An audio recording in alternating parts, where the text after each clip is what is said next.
Guys, നിങ്ങൾക്ക് ഈ ചെലാൻ വന്നിട്ടുണ്ടോ?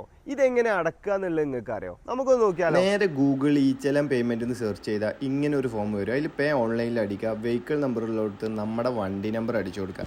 പിന്നെ നേരെ താഴെ എങ്ങനെയാണോ ഇതിൽ വന്നിട്ടുള്ള ക്യാപിറ്റൽ സ്മോൾ ലെറ്റേഴ്സ് അതേപോലെ ടൈപ്പ് ചെയ്ത് കൊടുക്കുക.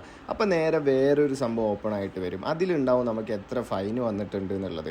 ഇനി സുഹൃത്തുക്കളൊക്കെ കൊണ്ടുപോയിട്ട് കിട്ടിയ ഫൈനാണെങ്കിൽ അത് നമുക്ക് അറിയാൻ പറ്റും. ഇതേപോലെ ഒന്ന് ക്ലിക്ക് ചെയ്ത് നോക്കിയിട്ടുണ്ടെങ്കിൽ എവിടെ നിന്നാണ് ഈ ഫൈന് കിട്ടി, എന്താണ് ഒഫൻസ് എന്നുള്ളതൊക്കെ നമുക്ക് അറിയാൻ പറ്റും കേട്ടോ.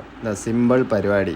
ഇനി ബാക്ക് അടിച്ച് ഇതേപോലെ നമുക്ക് ഈ പേ എന്നുള്ളിടത്ത് ജസ്റ്റ് ക്ലിക്ക് ചെയ്തിട്ടുണ്ടെങ്കിൽ ഒരു മൊബൈൽ വെരിഫിക്കേഷൻ എന്നുള്ള സംഭവം വരും. അതിൽ നമ്മുടെ ഏതെങ്കിലും നമ്പർ അത് നമ്മൾ കൊടുത്തിട്ടുണ്ടെങ്കിൽ അതിൽക്കൊരു OTP വരും. ആ OTP ഇവിടെ ടൈപ്പ് ചെയ്ത് കൊടുത്തിട്ടുണ്ടെങ്കിൽ നേരെ അടുത്ത ഫോം ഓപ്പൺ ആയിട്ട് വരും. അടുത്തത് ഇതാണ് ഓപ്പൺ ആയി വരിക. അവിടെ സെലക്ട് ചെയ്യുന്നുള്ളടത്ത് ഈ ട്രഷറി സെലക്ട് ചെയ്യുക. പിന്നെ I accept terms and condition എന്നുള്ളടത്ത് ക്ലിക്ക് ചെയ്തിട്ട് കണ്ടിന്യൂ അടിക്കുക. അപ്പോൾ നേരെ അടുത്ത സംഭവം ഓപ്പൺ ആയിട്ട് വരും. അതിനകത്ത് ഈ ഒരു ലാസ്റ്റ് നമ്മൾ ക്ലിക്ക് ചെയ്തിട്ടുണ്ടെങ്കിൽ പിന്നെ ഇവിടെ കൂടി ഒന്ന് ജസ്റ്റ് ക്ലിക്ക് ചെയ്തിട്ടുണ്ടെങ്കിൽ പിന്നെ ഒരു ഓക്കെ അടിക്കാനുള്ള വരും. അവിടെ ഓക്കെ അടിച്ച് കഴിഞ്ഞാൽ അടുത്തൊരു സംഭവം ഓപ്പൺ ആയിട്ട് വരും. അതിൽ UPI എന്നുള്ളടത്ത് ക്ലിക്ക് ചെയ്യുക. പിന്നെ പേ ഗൂഗിൾ പേൻ്റെ ഇത് വരും. അവിടെ നമ്മൾ പേ എന്താണെന്ന് വെച്ച് കഴിഞ്ഞാൽ ആ ഒരു എമൗണ്ട് പേ ചെയ്യുക. പിന്നെ സാധാ പോലെ തന്നെ പിന്നെ ബാക്ക് വന്നിട്ട് ജസ്റ്റ് ഒന്ന് നോക്കുകയാണെങ്കിൽ നിങ്ങളുടെ പേയ്മെൻറ്റ് സക്സസ്ഫുള്ളി എന്നുള്ള സംഭവം നമുക്ക് കാണാൻ പറ്റും. അത്രയേ ഉള്ളൂ പരിപാടി. നിങ്ങളുടെ ഫൈനും അടിച്ചു, എല്ലാ പരിപാടിയും കഴിഞ്ഞു. അപ്പോൾ ഇത്തരത്തിൽ ഇൻഫോർമേറ്റീവ് ആയിട്ടുള്ള വീഡിയോകൾ വേണമെങ്കിൽ ജസ്റ്റ് താഴെ ഒന്ന് കമൻറ്റ് ചെയ്യുക. അപ്പോൾ അടുത്ത വീഡിയോ കാണാം.